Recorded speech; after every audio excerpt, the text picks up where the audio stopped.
Hello and welcome to the Artist Profile Hub.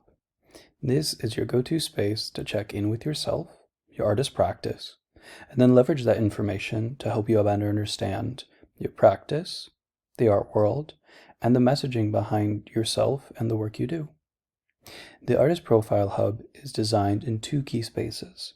The first is a journaling space. Here we've created these templates of journaling prompts for you to start and return to get a deeper understanding of things like your artistic practice, your profile, and then how to adapt this information to make informed decisions about your marketing, about artist residencies, about galleries, about adding commissions, and even art shows and exhibitions. We will return to this shortly, after we go over the second part, which are artist documents. Once we understand ourselves and our practice and what we're trying to do with our art business, we need some of the documents to help support us to get us there. I know a lot of us have gone to different art schools or learned how to be an artist independently. And, the art world can be sometimes a weird and confusing space to navigate, filled with jargon and, various versions of ourselves we have to juggle to be successful. We wanted to make that much easier by creating templates and step-by-step guides to make important documents like your CV, your artist statement, bios, letter of recommendations, which it's important to note that letter of recommendations are phasing out of style, but we still wanted to give you them just in case you needed them. And then other important things like how to send an email to your gallery or, send a follow-up. These will be important, documents and, notes you need to have when going into your business. Let's return to the journaling section and dive a little deeper. So, in the journaling section, we have a database. We have the name of the template, the tag to help sort it, and the date in which it was made. So, don't worry if you delete or edit one of these templates. We have them pre-populated just to make it easier to start. But whenever you want to add a page, click New Page, click the sidebar, and you'll find any of the templates here. All you have to do is select one, and it'll automatically pull up all the information we have built as part of the template for the page, as well as the name and the category, and automatically put the date. So let's dive into exploring your artist practice. So your artist practice is filled with questions about your artistic identity, artistic voice. What's the vision you have for your artwork and the intention behind it? How does it fit into broader conversations? Who are your counterparts now and who inspires you? As well as, where do you want to take your career? We offer a plethora of questions, and what we really want you to understand is these are stepping stones to help you understand yourself as an artist. You do not need to answer all of them. It's, there's no one size fits all. And so we wanted to give you enough questions to spark reflection and understanding. And when you feel like you've gotten to a point of enough understanding or content, move to the next section. This is not meant to be done all in one sitting, though it can be. It's meant to be something that you return to over a week or over a month and take notice of yourself and your practice and ground that into one place that you can use as a reference, both to your practice, but also to where you were at any point as an artist. Then, when you're done, you can work on mapping your artist profile. It takes key points from your artist practice and makes it in a sort of cheat sheet, where you can see things about your artistic identity, like themes and concepts, without having to go through all of your writing from this past question. And then, as an artist, we have the age-old struggle of being creative and finding our audience. In earlier journaling sections, you'll talk about who are you creating for? Who's your creative audience? And then how do we take our creative process and thought process and translate it into the business side of being an artist without sacrificing, the creativity and the passion that drives us and inspires us each day to be artists. So that's where we dive into here to help you understand what are some of the elements of finding your audience. So that's a soft introduction to marketing terms so you can understand what other people are saying and how it bridges to the conversations and worlds we have as artists. So you can figure out when I'm making a post on social media or writing an email or navigating, how do I talk about my work to people that want to buy it?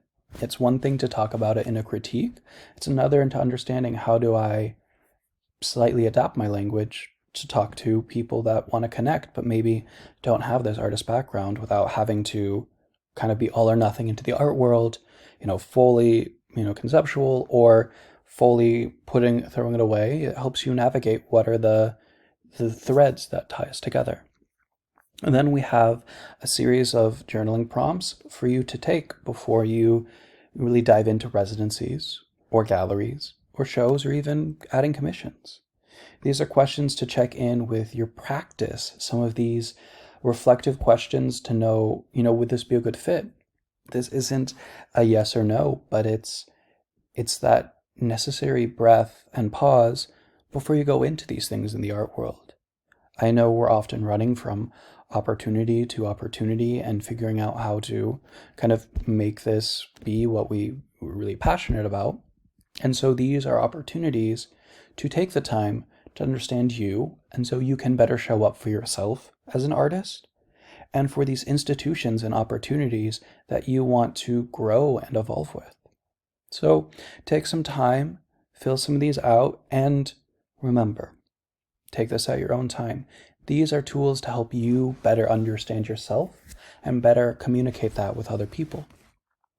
If this ever becomes too much, skim, take a break, and just know this is just a single reference point. Then down below, we have the fun part.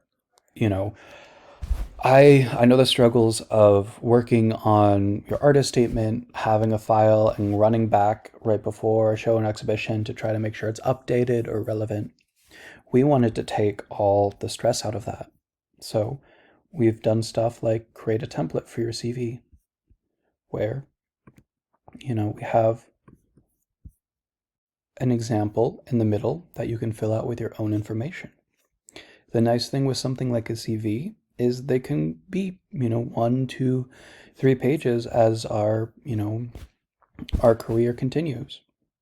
What you can do is once you've completed filling this out, you can copy it, create a new page, and have one of two options. You can either edit the existing CV template and copy what you put as your master CV, and then you can always populate your complete CV and just cut it down, or make a new template for your master CV.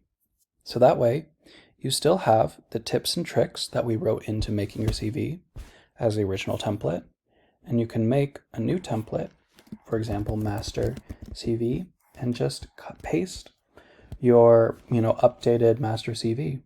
That way, whenever you need to do an event, you just pull it up by pressing the template and delete the sections that are less relevant to the opportunity. I'm going to delete this now for the sake of tutorial and continue with some of the other ones. I think stuff like the artist statement really helps highlight the structure we have for this. We have an example of an artist statement, tips about how to best do this, some information on the side, and then step-by-step sections of how to write it. So if we're, starting at the beginning, the introduction. My work delves into the intricate relationship between urban environments, personal identity, utilizing mixed media to construct immersive installations. Now, for myself, that doesn't describe my practice, but it does give me some insight in how I want to write my artist statement. So I go down below and check the introduction, and it gives me some instructions. I want a concise overview of my practice. If I'm confused about what exactly is my practice and how do I narrow down some of that idea, I can return to the journaling section and spend some time getting to better know myself and my practice. Then I can return and work on building out this first sentence. Then I can write my text here and either compile it later or copy and paste it into my example. That's the nice thing about our artist document section is it allows you to, one, reflect on the documents you already have and build the ones you don't have, but also demystify this whole process. You don't have to be a skilled writer or even good at writing. It just takes the time to sit down, use some tips and advice, and, keep on top of where you had it. With both the journaling activities and the artist documents, you can see unique views through these tabs of just those individual documents. If you want to see your CV and want to see past ones, every CV template you open will populate here, and you'll see when you last updated it. Made a new artist statement, you can see it here as well. You can see, oh, okay, this is the one I did on the 3rd, this is the one I've done on previous dates, and go through all of your important documents. So you could see a master list, or you can see just the specific document you want to work on and use those past versions to help you better understand your own evolution and not get lost in the clutter. So we hope this Artist Profile Hub is a great help to you and your practice and can help support you in an organized way to achieve your goals.